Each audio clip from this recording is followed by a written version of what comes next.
사랑하는 독자 여러분 안녕하세요. 유나의 달콤한 이야기에 오신 것을 환영합니다. 이 이야기를 즐겁게 들어주셨으면 하고 좋아요와 구독도 잊지 말아주세요. 그럼 이야기를 시작해 볼까요? 저는 수진 아줌마가 잠시 혼자 있는 모습을 분명히 보았습니다.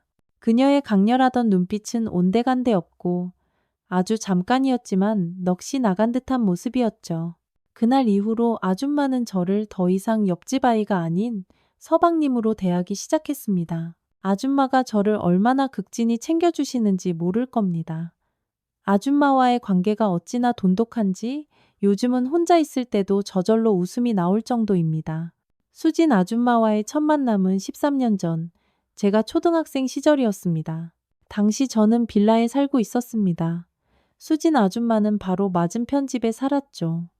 아줌마는 저희 어머니와 무척 친했던 것으로 기억합니다. 어머니보다 조금 젊었던 수진 아줌마는 저희 집에 자주 놀러 오셨고 가끔은 어머니와 함께 김장을 담그기도 했습니다. 거실에서 빨간 고무장갑을 끼고 열심히 배추를 버무리던 아줌마의 모습이 지금도 제 기억에 선명하게 남아 있습니다. 그 순간을 생생하게 기억합니다. 김치를 버무리려고 허리를 숙였을 때 그날따라 유독 몸에 달라붙는 티셔츠 위로 아줌마의 가슴골이 언뜻 보였던 것입니다. 그때가 제가 태어나서 처음으로 여성의 가슴을 본 순간이었고 아줌마는 은근히 글래머러스한 몸매를 가지고 계셨습니다.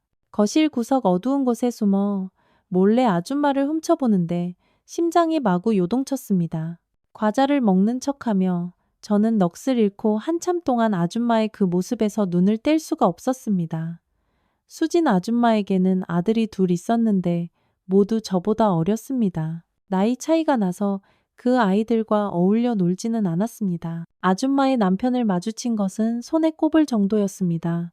그는 어딘가 불편한 분위기를 풍기는 사람이었고 집에서는 그 모습을 거의 볼 수 없었습니다. 가끔씩 아줌마네 집에서 부부싸움하는 소리가 들려오곤 했습니다. 아저씨의 고함 소리에 등골이 오싹했던 기억이 아직도 생생합니다. 부부싸움이 심하게 벌어진 다음날 아침이면 아줌마는 저희 집으로 찾아와 어머니에게 하소연을 하곤 했습니다. 밤새 싸우고 울었는지 눈은 퉁퉁 붓고 얼굴은 헬쑥해져서 잠옷바람으로 허겁지겁 달려오곤 했는데 이상하게도 그 모습이 제 마음을 묘하게 흔들었습니다. 네. 수진 아줌마는 평소에 화장을 짙게 하고 옷차림도 약간은 야한 스타일을 즐겨 입었습니다. 솔직히 어린 제 눈에도 수진 아줌마는 결코 얌전하거나 단정해 보이는 분은 아니었습니다. 바로 그런 점 때문에 어린 시절 제 기억 속에 수진 아줌마가 유독 선명하게 남아있는 것입니다. 초등학교 시절 내내 저는 유난히 키도 작고 체구도 왜소한 편이었습니다. 저희 집안 남자들이 좀 늦게 크는 편이거든요. 수진 아줌마는 저를 볼 때마다 귀염둥이라고 부르며 볼을 꼬집거나 머리를 쓰다듬어 주곤 했습니다. 아줌마 곁으로 다가가면 훅 끼쳐오는 짙은 화장품 냄새가 저를 야릇하고 짜릿한 기분에 휩싸이게 했습니다. 그것은 저희 어머니에게서는 맡아본 적 없는 낯선, 강렬한 화장품 향기였습니다.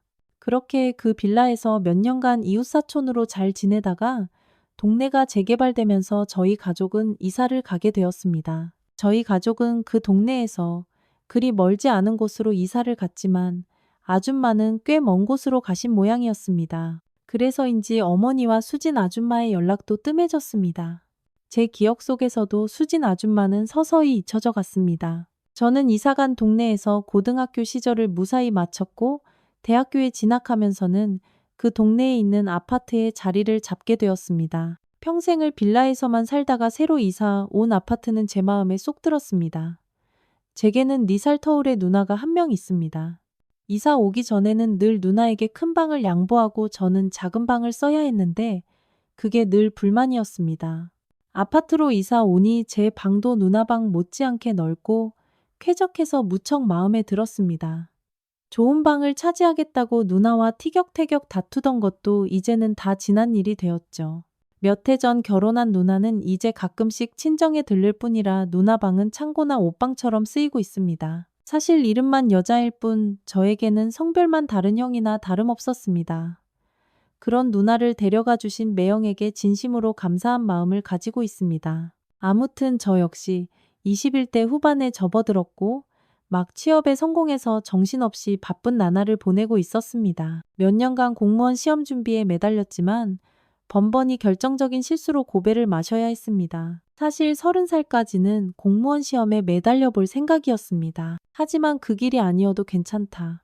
공부에만 매달려 청춘을 낭비하지 말라는 아버지의 말씀에 힘입어 몇 년간 이어온 수험 생활을 접게 되었습니다. 그렇게 한동안 이리저리 면접을 보러 다녔습니다. 다행히도 과정은 신속했고 저는 번듯한 회사에 취업하게 되었습니다. 어느 주말이었습니다. 거실에서 어머니께서 누군가와 즐겁게 통화를 하고 계셨습니다. 토요일 아침 저는 늦잠을 자고 있었습니다. 전화로 활기차게 대화하시는 어머니의 즐거운 목소리에 이끌려 잠에서 깼습니다. 통화는 30분이 넘게 이어졌습니다. 어머니는 좀처럼 길게 통화를 하시는 분이 아니었기에 전화 상대방이 누구인지 궁금해졌습니다. 어머니께서 전화를 끊으신 후 저는 거실로 나가 누구와 그렇게 즐겁게 통화하셨는지 여쭤보았습니다. 어머니는 제게 옛날 우리 맞은편 집에 살던 수진 아줌마를 기억하느냐고 물으셨습니다. 오랜만에 아줌마와 연락이 닿았는데 점심때쯤 우리 집에 놀러 오실 거라고 하셨습니다. 정말 오랜만에 듣는 수진 아줌마라는 이름이었습니다. 거의 잊고 지냈지만 결코 완전히 잊을 수는 없는 분이었습니다. 김장을 담그시던 아줌마의 가슴 고리며 잠옷바람으로 우리 집에 찾아와 어머니와 이야기를 나누던 모습이 제 기억 속에 선명하게 남아 있었습니다. 그날 오후 친구들과 약속이 있어 나가려던 참이었는데 아줌마가 오시면 얼굴이라도 보고 나가야겠다는 생각이 들었습니다. 세월이 이렇게 흘렀는데도 아줌마가 어떤 모습일지 궁금했습니다. 정오가 가까워질 무렵 드디어 수진 아줌마가 저희 집에 오셨습니다. 짙은 화장을 한 아줌마는 제 기억 속 모습보다 체구가 작아 보여 조금 의아했습니다. 하지만 야릇한 기분을 들게 하던 짙은 화장품 냄새와 몸매가 드러나는 옷차림은 여전했습니다. 얼굴에는 세월의 흔적이 엿보였지만 나이든 아줌마에게서는 거부할 수 없는 매력이 풍겨나왔습니다. 훌쩍 커버린 제 키 덕분에 이제는 선체로도 아줌마의 가슴골이 보였습니다. 옛 아줌마의 모습이 언뜻 보여 잠시 향수에 젖기도 하고 괜히 부끄러워지기도 했습니다. 저를 보자 아줌마는 깜짝 놀란 표정으로 언제 이렇게 다 컸냐며 반갑게 인사를 건네셨습니다. 어릴 때처럼 볼을 꼬집으며 자기 딸이 있었으면 저 같은 사위를 얻고 싶다는 농담도 하셨습니다. 저도 아줌마 기분 좋으시라고 길에서 뒷모습만 봤으면 쫓아가서 전화번호를 물어봤을 거라고 말씀드렸습니다. 어머니는 무척이나 기뻐하며 현관까지 나가 아줌마를 반갑게 맞으셨습니다. 어머니와 아줌마는 거실에 자리를 잡고 즐겁게 이야기꽃을 피우셨습니다. 그 모습은 제가 어렸을 적 옛날을 떠올리게 했습니다. 저는 아줌마에게 자주 놀러 오시라고 인사를 드리고 친구들을 만나러 나갔습니다. 친구들과 웃고 떠들며 술잔을 기울이는 와중에도 이상하게 아줌마 생각이 머릿속을 떠나지 않았습니다. 옛 기억들이 떠오르면서도 생각보다 아줌마의 분위기가 훨씬 더 야릇하다는 생각을 지울 수 없었습니다. 아줌마에게는 연상의 여인에게서만 느껴지는 마음을 깊이 울리는 독특한 무언가가 있었습니다. 대학 시절 연애를 몇 번 해보기도 했지만 최근에는 여자를 만날 기회가 없어 성적으로 많이 억눌려 있는 상태였습니다. 아마 여자도 만나지 않고 몇 년간 외롭게 공무원 시험 준비에만 매달렸기 때문일 겁니다. 그런 와중에 아줌마의 갑작스러운 재등장은 제 안에 묘한 갈망을 불러일으켰습니다. 집에 돌아오니 어머니께서 들려주시는 이야기에 귀 기울여 들었습니다. 아줌마는 남편과 헤어지고 지금은 혼자 살고 있다는 것이었습니다. 두 아들 모두 군대에 입대했다고 했습니다. 현재는 작은 가죽 공방을 운영하며 생계를 유지하고 있다고 하셨습니다. 수진 아줌마에게 그런 재주가 있는 줄은 몰랐지만 그녀와 놀라울 정도로 잘 어울리는 것 같았습니다. 공방에서 작업에 몰두하고 있는 그녀의 모습을 쉽게 상상할 수 있었습니다. 저는 아줌마 생각에 사로잡혔고 그날 저녁 욕구를 해소하면서 그녀의 모습을 떠올렸습니다. 혼자서 해결할 때면 종종 불안한 기분에 휩싸이곤 했습니다. 하지만 그날은 수진 아줌마를 생각하며 행위를 하니 온몸에 기분 좋은 전율이 흐르며 짜릿한 쾌감이 느껴졌습니다. 그날 밤 침대에 홀로 누워 이런저런 생각에 잠겼습니다.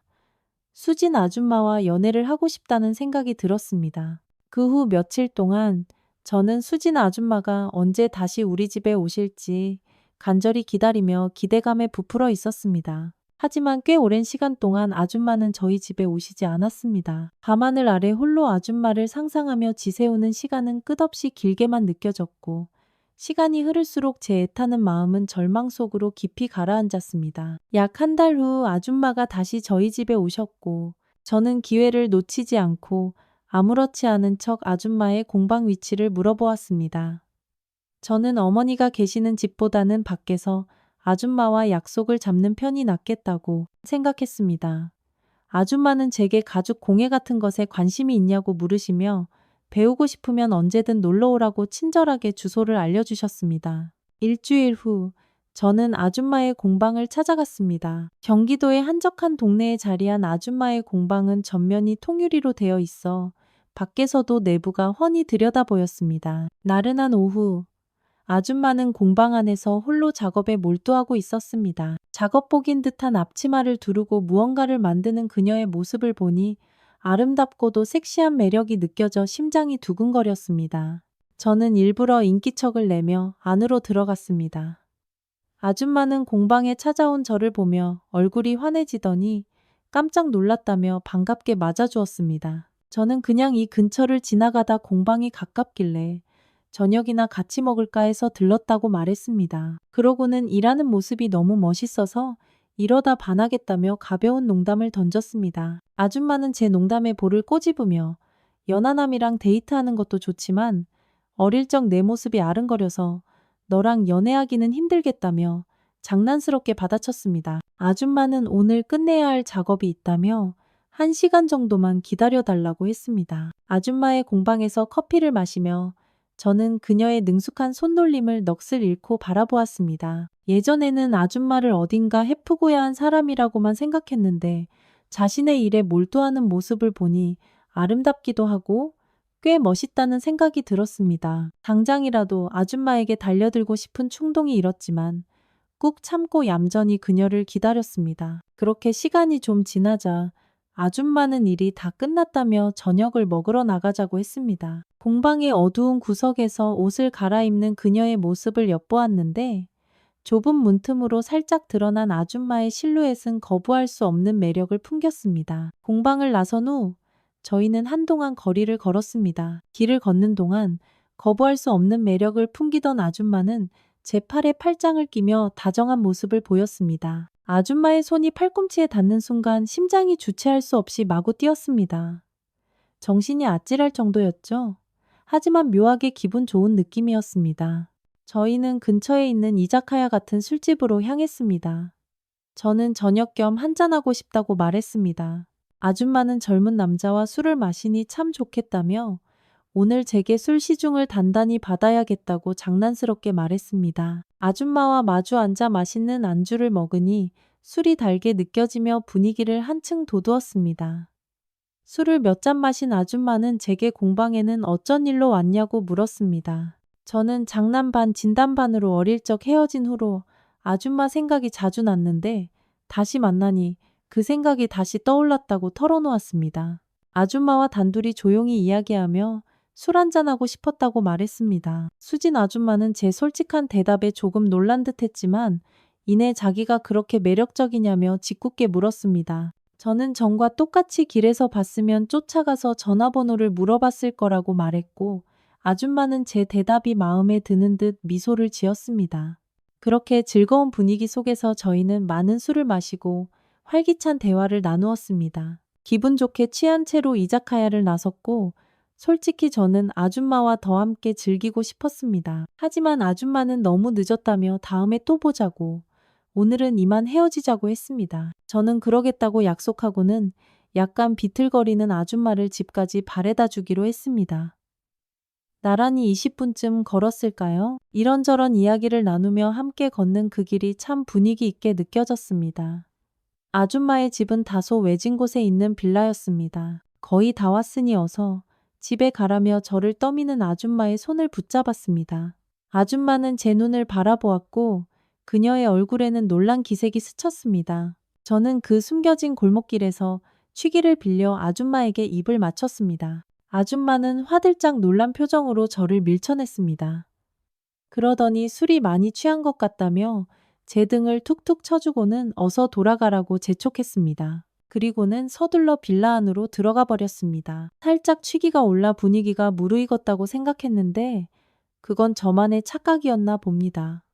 익숙한 안식처인 집으로 돌아왔지만 마음 한편이 아쉬웠습니다. 제가 너무 서둘렀던 건 아닌지 찜찜한 마음이 가시질 않았습니다. 약 일주일 후 아줌마가 저희 집에 오셨습니다. 제 걱정과는 달리 아줌마는 그날의 일을 그저 해프닝 정도로 여기는 듯 했습니다. 아줌마는 여느 때처럼 저를 보며 잘 지냈냐고 물으며 볼을 꼬집어 주셨습니다.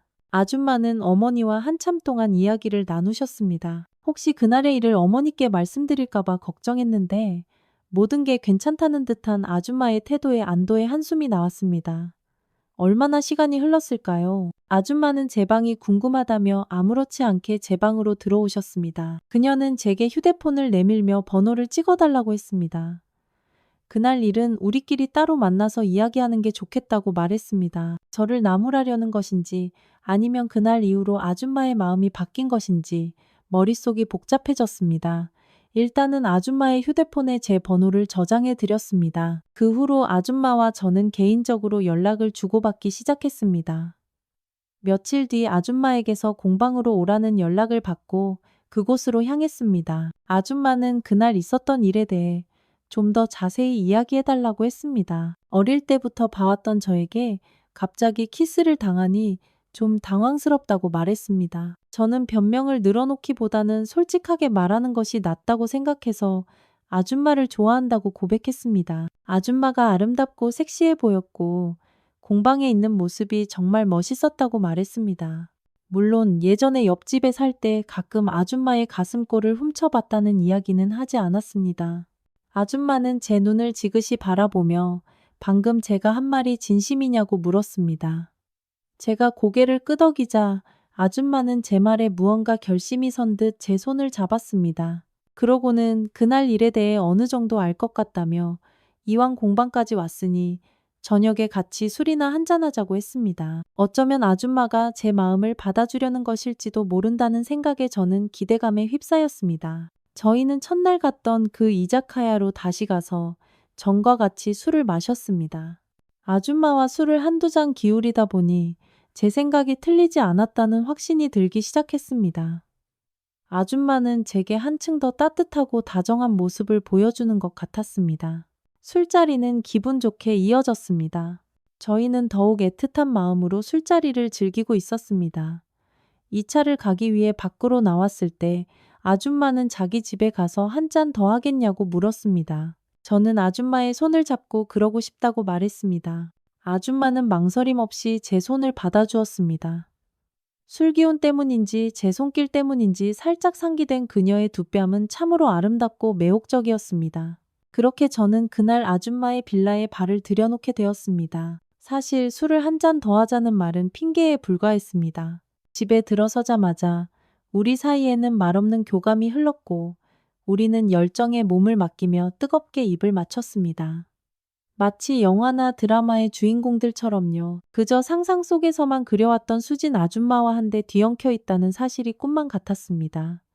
그래서 제가 더 격렬해졌던 것 같습니다. 그렇게 격정적으로 사랑을 나누던 중에 저는 분명히 보았습니다. 수진 아줌마의 얼굴에서 순간적으로 넋이 나가는 듯한 표정을요. 눈에 흰자위가 드러나는 듯 하더니 순식간에 잠시 의식을 잃는 것처럼 보였습니다.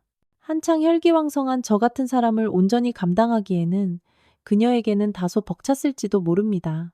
그 순간 우리는 깊이 교감하며 서로의 온기를 나누었습니다.